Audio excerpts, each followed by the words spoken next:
Hello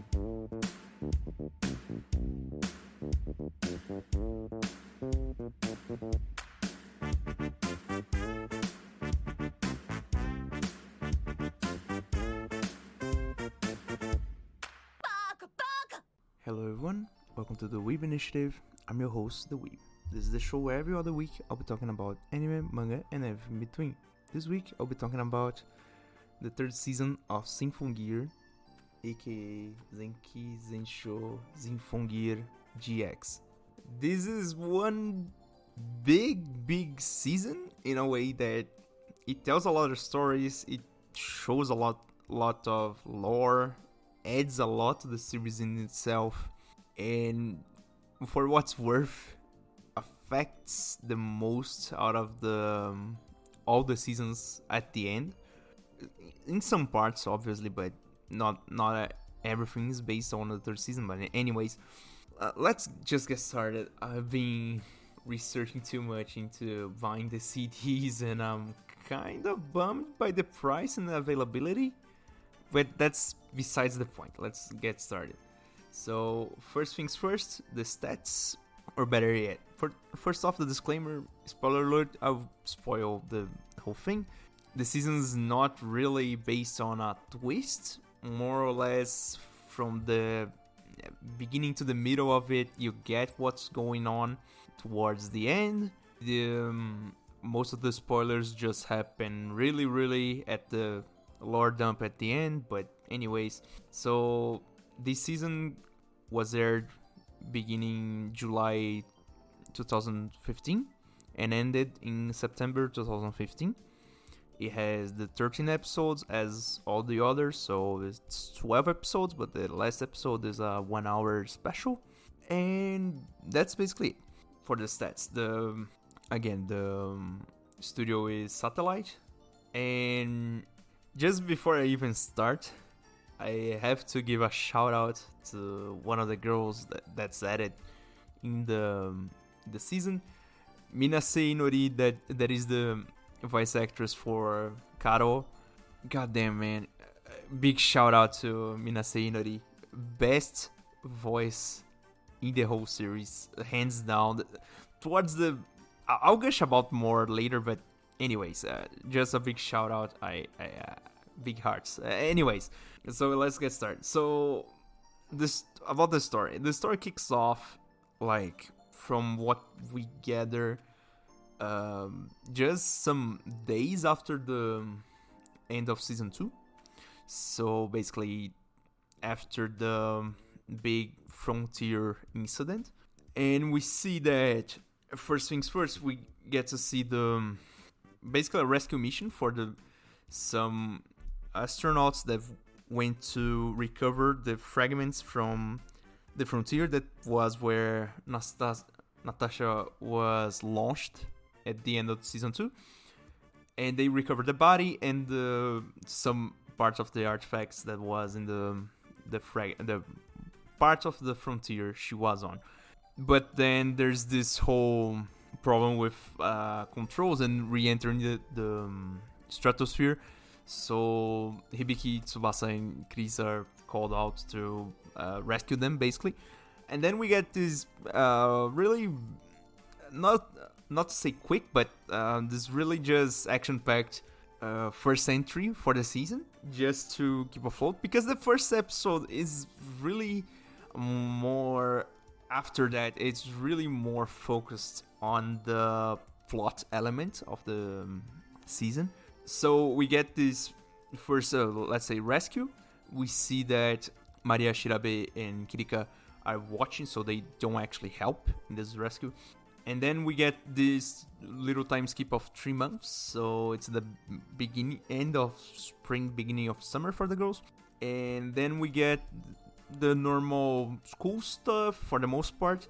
We get to see that actually Kirika and Shirabe are going to school, same as Chris, Hibiki, and Tsubasa.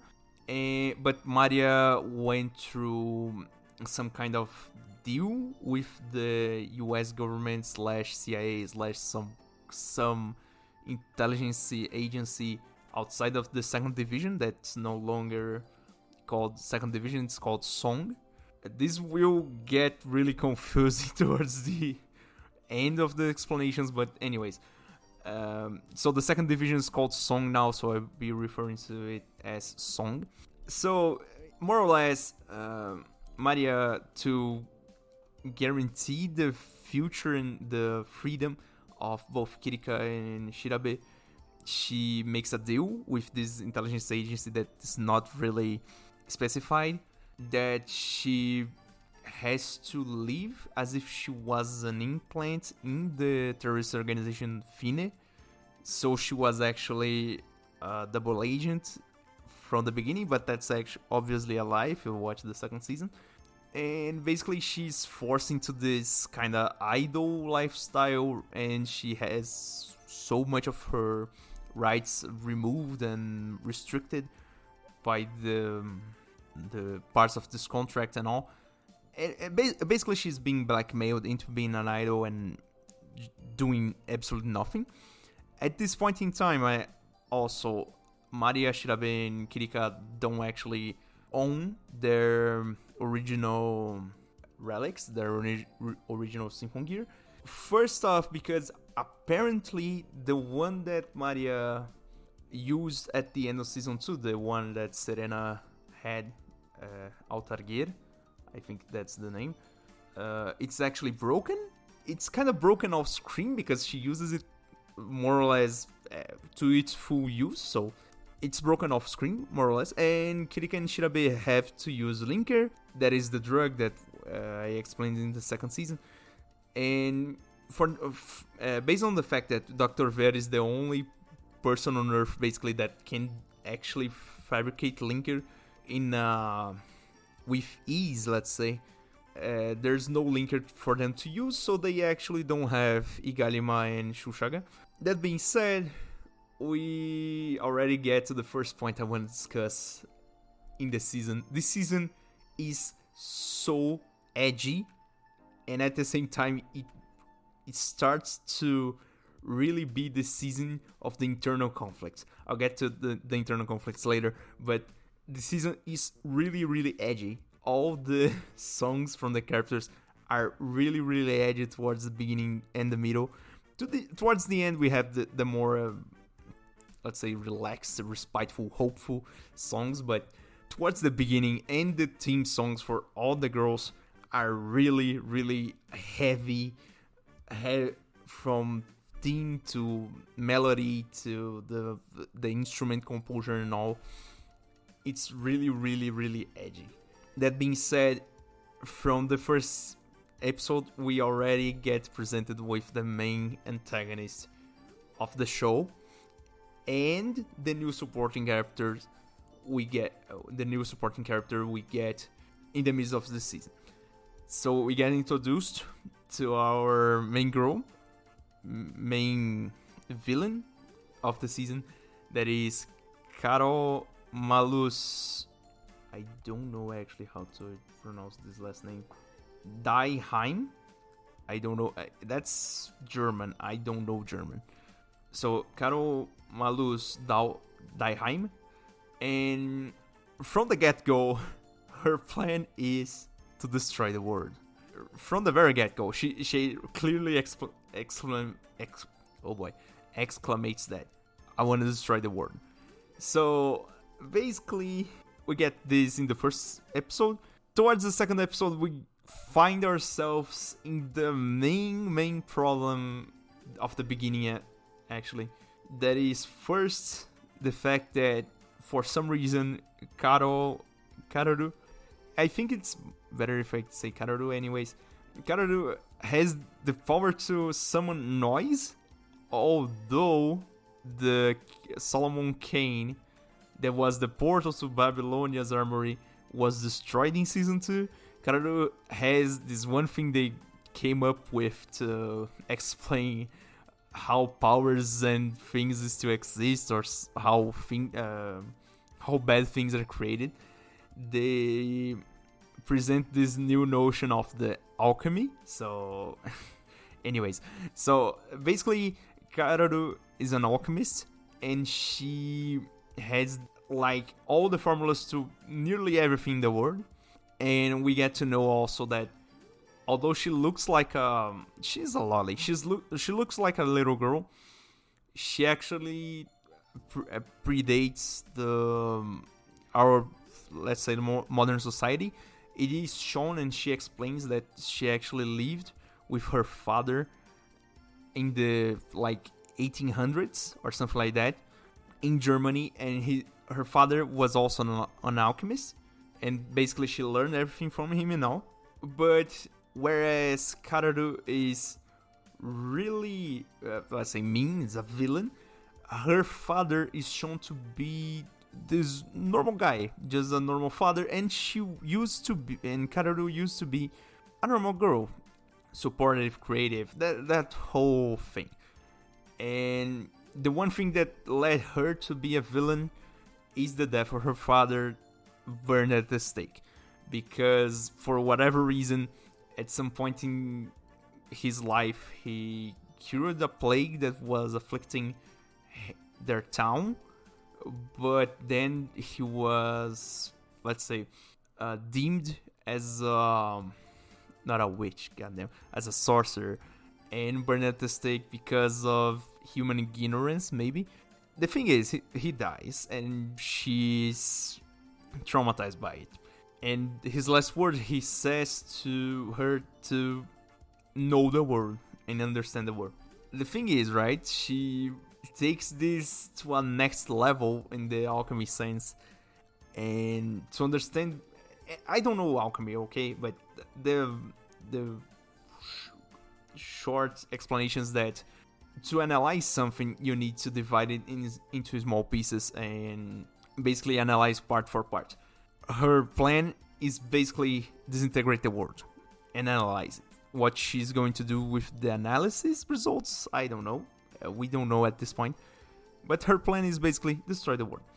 That being said, the noise she basically summons, she kind of makes herself. And also, right, she has this one thing she shows a lot, and the other villains that get introduced later also show a lot. She has this kind of, let's say, a potion, more or less. It's a vial she cracks on the ground and lets her teleport, more or less. Which is basically, they just introduce alchemy to say that they have powers beyond the understanding of normal people. So I will not hope on that too much, but just to say, most of the things in this season are not really good, well explained. Towards the end, of the whole explanation of anything is just thrown out the window, big time, like big time. So anyways, so Kararu has this plan of destroying the world. She makes this kind of noise. It's really noise as we know it from the last two seasons, but there's a twist. She actually has the power to make the noise destroy Symphogear. So the first 2-3 episodes, the one thing they actually do is destroying all the Symphogear that's available. So Hibiki, Tsubasa, Chris, Kirika, and Shirabe get their Symphogear destroyed. And then we get to the second character we get introduced in the first episode, because I have to kind of explain this. That is Off9. I may be pronouncing this wrong, but anyways, and this is the real alchemy kind of stuff, right? She's a homunculus made by Kararu that really looks like her.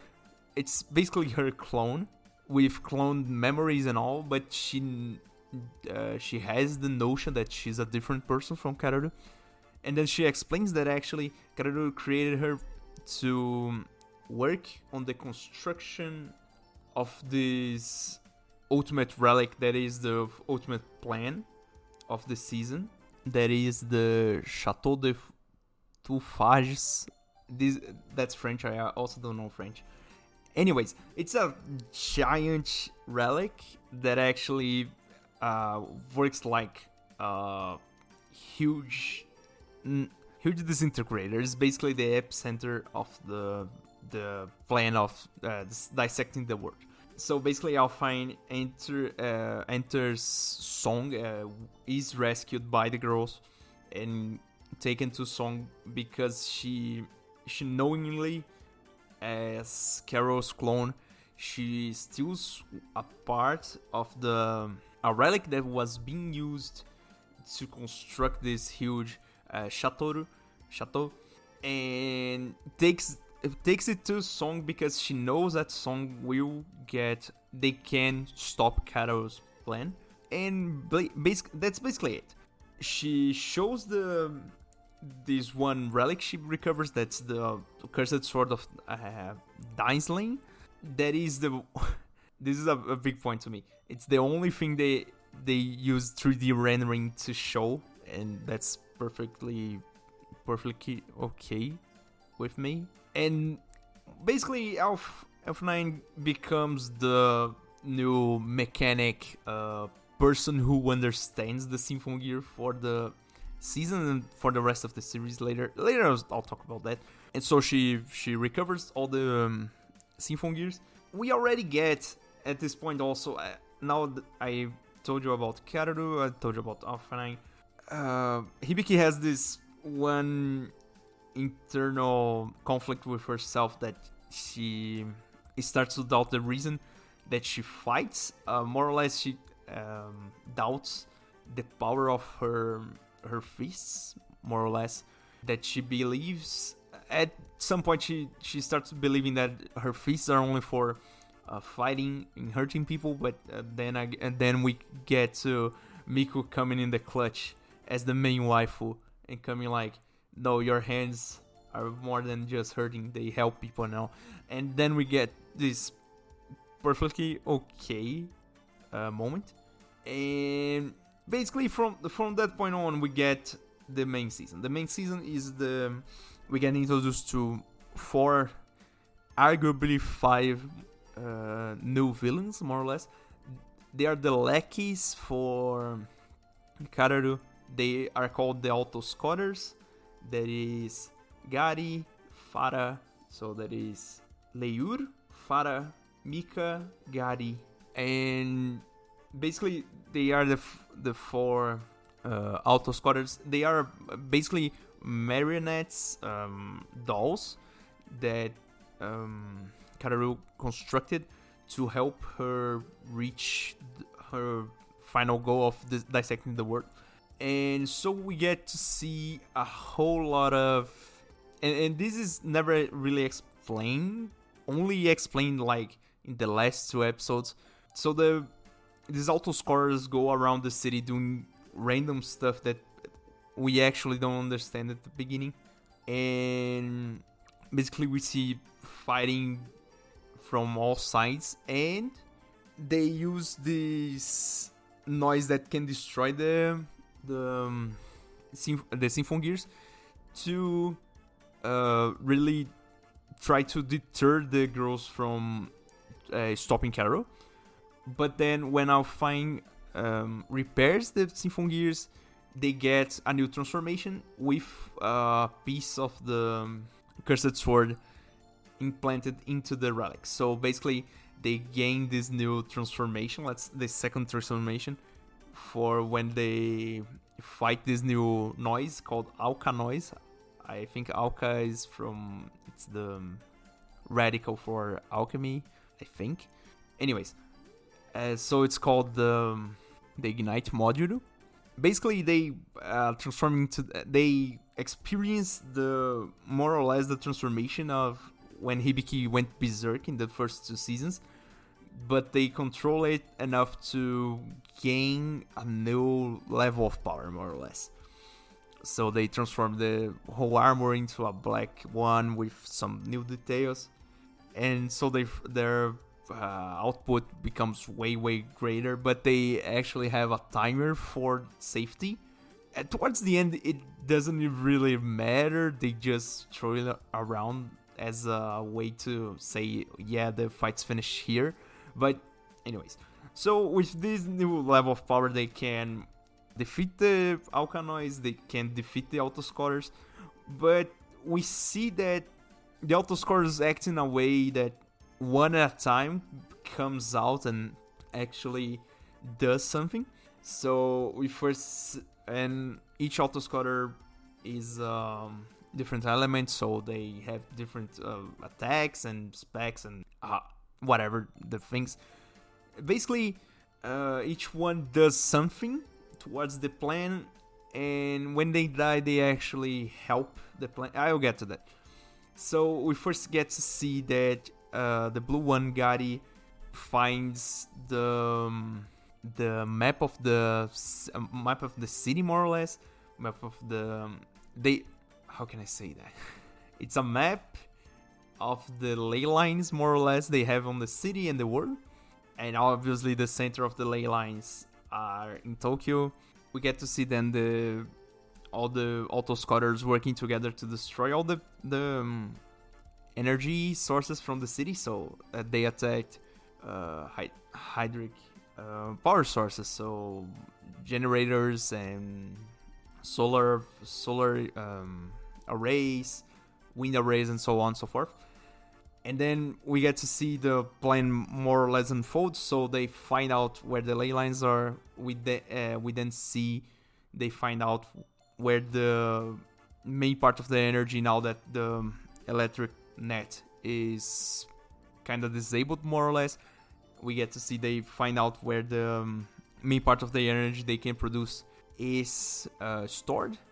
Is transmitted to, and we get to see a whole lot of things. So they start destroying the protections they have on the ley lines. It's something that I don't really even know if it's something that actually exists in Japan, so I won't really get into it. But we get to see a lot of fighting in this season. We get to see a whole lot of fighting, and more or less they help towards the plan. I'll get to that later. So first, I need to say, towards the middle of the season, Kararu, while being the mastermind behind pulling the strings and all, the girls know that, and at some points, Kararu has to come down to the, let's say, the reward, because apparently the chateau that she is residing in exists in other dimensional pocket, I should say. At the end, we get to see more or less how things work, like the how can I say that? The sky kind of crumbles when it reaches the reality. It's really better seen than explained. I cannot explain it audibly in a good way. Anyways, so that is well and good, but the thing is, Kararu has this one thing when she fights, that she actually has a relic for fighting. So basically, she activates a Symphogear. But to not get her so powerful that the girls wouldn't defeat her, they kind of invented, let's say, a kind of fuel she has to burn on. So whereas the girls have a timer for safety to use the Ignite Module, Kararu has this thing where she uses memory as fuel, more or less. So she burns memories into fuel. And basically this thing about memories is their way of saying, basically they use it everywhere. So basically Kararu has been living from the 1800s in the form of a child, because she kind of invented some way to produce new bodies for herself. So at some point she would change bodies more or less, reinstall her memories into the new body, and basically continue to being herself, although she's a new body. So we don't actually know her age and everything else. The one thing we do know is that the amount of memory she gathered till this day that she's actually releasing her plan is enormous, immeasurable. The thing is, we get to see her transformation because she also has a relic, and that's basically a Symphogear. Her relic is called Durdabla. They call it Foster Robes of Durdabla. It is represented as a harp, and basically she kind of just wiggle it a bit, and she transforms. When she transforms, she basically matures into I would say an adult, teenager girl. So she's basically a lolly of kid, and she becomes kind of the other girls in the cities. And she doesn't sing. The thing is, right? And she doesn't sing because she uses memories as fuel. To use the powers of the robe, she does not need to sing. Towards the end, she sings. She basically drops the best song in the season, hands down. Minase Inori, best voice actress and song. Basically, best song in this season at the very least. But let's go forward. The thing is, right? So I have to explain these powers because at the end, Carol really just picks all the tricks up her head and just throws around. Anyways, so we get that, and then we get to the second, let's say, inner conflict that we eventually find. So in these between battles and inside the battles even, they start to really pick on this team about things that the father left for her.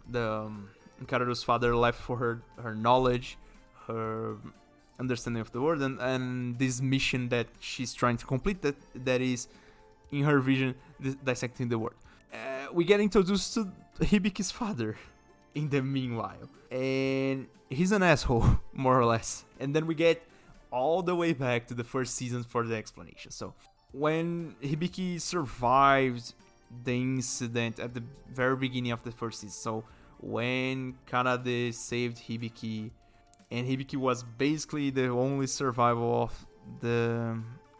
of that incident that Kanade died. She was basically the only survivor in the whole stadium. And first off, she was bullied in school because of it, because people kind of blamed her for some reason. I don't understand these things. To me, it's just I don't know. Anyways, we see that she got bullied in school, but at some point she had respite coming to her family. And the thing is, right, whenever we see her family, we see her grandma and her mother, but not her father. And then we get the explanation why. Because her father basically abandoned them when Hibiki survived, because he's an asshole, more or less. And boy, I was so angry with that. And when he appears in the story, it basically resets the season. Because at this point, right, when you watch a season of Symphogear, what do you expect? One inner conflict that Miku will come in the clutch to save the day. And then we basically have big fights with the bad guys, and then we finish the season, right? This season has two inner conflicts for Hibiki.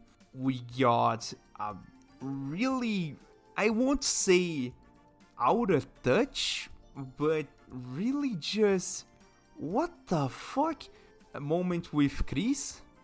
We see also Maria has a moment with herself, but her thing is she kind of resolves herself. Also, quick side note, important side note anyways, at this point the third season marks the part where the guys at the studio just went ham with the Yuri bait and the ships. So we see that Tsubasa and Maria become really, really close. Really, really close. And Kirika and Shirabe become really, really, really more close. And also, the rare sides of Miku we get in this season, she's really upfront with loving Hibiki. Also, this is one side note, quick second side note. Genjiro, that is a supporting character for the most part in the first seasons, really takes a back seat in this one. So he basically does absolutely nothing besides shouting from his chair and watching the girls fight. Just wanted to say that. So the thing is, right? So just to quickly explain the inner conflicts we see in the season, Chris, for some reason, she gets this really heavy pride about being the senpai of Kirika and Shirabe for some reason, because she was alone before, and then when she finally finds someone that depends on her, she kind of goes under her own expectations for her position. So it's like she does not want her kohais, that Kirika and Shirabe, to protect her because that's her job to do. And that's really disconnected with me. I went to like, man, that's so little, so intangible. Like, why is this even a conflict, right? Maria has, and this is basically Chris' problem. I don't want to dwell into it. It's kind of bad, kind of plot point I didn't really need to see. Maria is really more straightforward with her resolution. Basically, she has to admit to herself that she's weak, and that although she has her own strength, she relies on the strength of others. She does not need to put up strong front, and she can be weak as she is, and as she usually is, and she does not need to lie about it. It's more a thing about honesty with yourself, so that's pretty more okay. Kirika and Shirabe have a thing about them as a pair. We get to see also, focusing on Kirika and Shirabe, they actually introduce the duet songs. So there's one or more fights, I don't actually remember now, that we see Kirika and Shirabe singing a song that's the duet of them two, is not like one of their songs individually, but it is actually the duet. So, and towards the end, also when they have the final battle, you see that their Symphogears kind of go together, more or less like a Megazord from Power Rangers, but that's besides the point. Tsubasa has a really quick one towards it's like a half an episode thing where they actually explain this, and it's really messed up. Actually, Tsubasa is not so basically, better start with the conflict. The conflict is that Tsubasa doesn't have a good relationship with her father. When we meet her father for the first time this season, it's really, really cold. It's something like, how can you act like that with your daughter? Like, it's inhumane even. But at some point they have this really wholesome part where he actually cares about you because he wants to safeguard his memories of you and protect you from the madness of this family. That's the main conflict, the inner conflicts we have. So basically, the one thing that really stands out in the whole season is Hibiki's father is a real asshole. Back to the thing about Tsubasa. Tsubasa actually explains. It's not really well explained, but anyways. So apparently, back when sometime before Tsubasa was even conscious about herself, when she was a newborn, her grandfather, as a head of the family, chose her as a newborn to be the head of the family, because from what we gather, Tsubasa's father that we see is not inside the main marriage, so he's kind of born from, when guys do that stuff, and basically choose her as the next head. And the messed up thing is that actually her grandfather is actually biologically her father. Messed up from that on. I don't want to dwell into it. So, getting back to the main story, now that I told you all the side context and the basic story about the whole thing. So, what's happening this season even? So, from the start of the season, we see Kararu and the autoscotters going around destroying stuff and doing some random shit for no apparent reason, because Song, the old Division 2, don't actually understand what's happening. And at this point, Elf9 is inside Song as the main mechanic now, because she invented the Ignite module that enables the girls to fight the Alkanoids. So basically, what happens is the autoscorers go around finding maps and stuff. Eventually, they destroy all the blockages on the ley lines they are around the city, and we see them focusing on the power sources of the city to find then the one part they actually are routing most of the energy for when the supply is limited. There is a facility at the bottom of the ocean near the city they call the Dragon Palace. That is a really super secret government stockpile of relics, and for some apparent reason, Kararu wants one of the relics that is stored there. Okay, so at this point, Hibiki's kind of fighting with her father, so she's out of the picture at this point, and Kararu goes there, invades. At this point also, I have to say, 3 of the autoscorers are already down, so Gari, Farah, and Mika are already dead at this point, so the only one left is Leyur. And basically they invade, and we see then that she's trying to find, I don't even remember the name of the thing, because it ends up destroyed. That is basically the part of the relic is that it's the manual to everything. So any machinery, anything that needs instruction, basically it is contained into that. It's basically a scroll, more or less. So she wanted that to finish the Chateau de Toufiage, that the word destroyer, more or less. And when she gets it, Chris, Shirabe, and Kirika go down there, kind of foil her plan. They end up destroying the relic anyways. But the one relic that Kararu finds to substitute the manual, she finds Dr. Ver, because Dr. Ver wasn't killed in the second season, and he was basically stripped of his human rights, because he's basically no longer human, as his left arm is part Nephilim now, so he's kept in the same stockpile as the relics in a different cell. But between the battle, while they are battling, the cell gets destroyed and he gets free.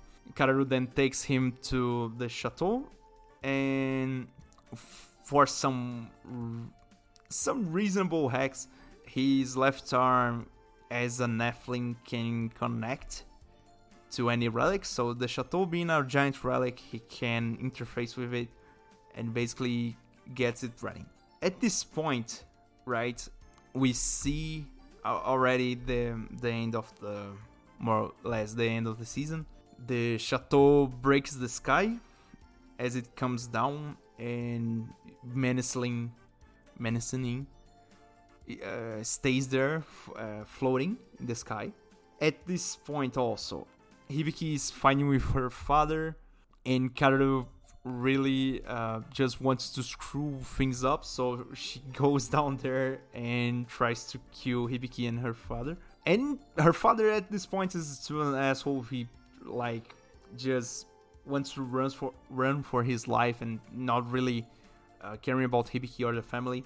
He comes into the picture saying, "Oh, I want to come back to the family, but I need your help to talk to your mom so we can go back to where we were."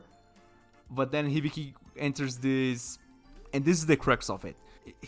She enters this dilemma between helping her father because it's her father, but also the fact that she cannot forgive what he did with her and her family.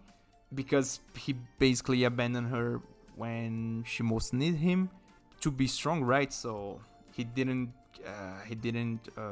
endure the pressure, and basically it's a whole mess. It's a whole family mess, and when Kararu comes to kind of kill them, Hibiki tries to resist, even though at some point Kararu just blows Gangnir away from her, so she can't activate it. In her resistance, even though she's unarmed, something grows into her father that he becomes kind of a reasonable human. So he kind of sucks it up and grows a pair and says, "Yeah, I need to be strong now. I need to be a decent human right now." So he helps her get Gangnir back, and she activates it and fights Kararu while the chateau is activating. So then we get to this part where it's more or less the end of the season. And I already got to the end of the season without explaining the whole history of it. So basically, what happens is, right, so Kararu actually starts singing, because the one thing that comes true is that all relics need a song to activate. And although Kararu can use the Foster robes because they are already activated, the chateau is not. So she starts to sing and she drops the best song of the season. Again, I will say that, best song of the season. And activates it. So we see that it kind of launches a laser in the ground and starts wrecking stuff around the world. So it spreads really fast and kind of starts destroying everything in the ley lines and going towards it and opening from there. So we get to see this whole fight between the girls, and because right now we get the 6 girls, so we get Hibiki, Tsubasa, Chris, Shirabe, Kirika, and Maria, all with the Ignite module and all the powers they have when they are together. But then we get this whole lore dump, actually, that before they even start really activating the Ignite module, we get this real lengthy explanation of the whole plan, basically. That's when the whole thing comes together. So Kararu's plan started with letting Elf9 escape the chateau with part of the Cursed Sword, because she needed the melodies of more harmonics of the girls with the activation of the Cursed Sword. So basically she used the girls' Ignite module to kill the autoscorers, because apparently when the autoscorers died, they kind of, with their death, they transmitted some kind of energy to the chateau to activate it and concentrate some kind of disintegrating energy, because the sword they use, the Dang's Lane sword, is a murder sword, so it's a tool to disintegrate things, and with that energy she can actually use the chateau to its full potential. So they don't actually use the Ignite module for most of the fight. Anyways, so we then get this whole explanation about how F9 actually was mold to Kararu, because Kararu could, for some reason, access her senses. I say her, actually, that's a somewhat of a side note, as F9 is actually a homunculus. She does not actually have a gender. Anyways, that's just a side note, but I'll call her because she's basically Kararu's clone. So anyways, and at this point we get to see that between Kararu's attacks and the whole burning through memories to get power, so she has a lot of power. So we get to see that she has a lot of memories, and not only hers, because she can actually steal from people and all, but in between these fights and the destruction and all, they eventually get to hit the submarine that is the Song's HQ. And in between that, Elf9 kind of saves one of the side characters. I don't even know their names still to this day. But Elf9 saves one of them and gets really hurt and all. Basically, Elf9's nearly dying at this point. And so we see your in general big fight, actually.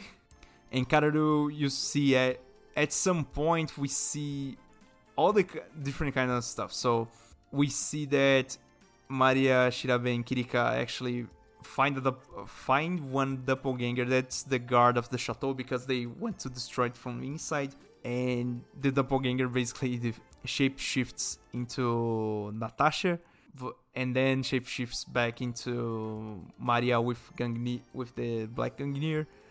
And so we see just fighting and episodes 11, 12, and the 13th episode is basically just fighting. It's basically just fighting. And so at some point we end up with the same predicament we always do. That is the girls entering what they call X-Drive. So basically they're, I'll call angel form more or less. And defeating Carol's, at this point, kind of mecha lion. Because I don't know why it becomes a mecha lion, but it becomes. And it's really nice, really nice. The one thing that really stands out at this point is that although Hibiki ends up kind of saving Kararu from dying outright, Kararu kind of vanishes, and so we get this little time skip about, I don't know, a week, 2 weeks after the whole battle ends, with all the girls saved. Nobody died. Actually, Dr. Ver died in destroying the chateau. Dr. Ver died from one of the debris falling into him, so he finally canonically dies. But he passes on the formula to link it to Maria, so they actually can use it, and the research he also does into relics in the second season that we don't actually see. It's something that we eventually will see in the 4th and 5th season, but anyways, that's not for today. But he actually dies for real this time. And so towards the real end of the season, we see this kind of really reminiscent to the Marvel after credit scenes. F9 actually is in the hospital recovering from her wound, but it's kind of an open secret that she will not survive. She's dealing with unspecified conditions that she will die for real. That being said, while Kararu vanished after the end of the last battle, she magically appears with most of her memories actually burned out. So we see that actually the burning out of memories is eventually affects her from all the output she gets. And she talks with F9 a bit, and then we get the best Yuri bait of the... It's not Yuri bait even at this point. It's just Yuri at this point. They kiss and magically they fuse. So the only one existing is F9. So what comes out of it, it's basically that F9 transferred into Karo's body, more or less. And that's basically it. So F9 becomes the mainstay mechanic, Symphogear technician for the next 2 seasons at this point. That being said, we also get another scene that is the reunite of the Tachibana family. So eventually Hibiki takes her father to home to actually try to reattach her mother and her father. It's a really touching scene. It's really good, as everything ends well when it ends well. But that's about it. That's about the story. And so for final considerations, man, I will say that this season, although it's really important and is really action-packed. From everything I've seen till now, and I mean, I already watched the whole anime once, and I'm rewatching it for the reviews. I did not at this point rewatch the 4th and 5th seasons, but till now this was the most lackluster season, I would say. Weak season. Lackluster is not the right word for this. It's the most weak season. The writing is all over the place, with the whole explanation of things, how alchemy comes into the picture, and how everything comes together. It's really messed up. Although Kararu is a good villain towards the start, she kind of misses her point at some point in the story, right? In some dialogue she has, she exclaims that she lost the memory of the reason of why she wants to destroy the world. And at that point I went like, man, why are you going through with this even then? Like, if you lost the objective, why are you doing all these things? Why are you going forward with a plan this big and this ridiculous, right? And for the most part, that's about it. The story is kind of messed up.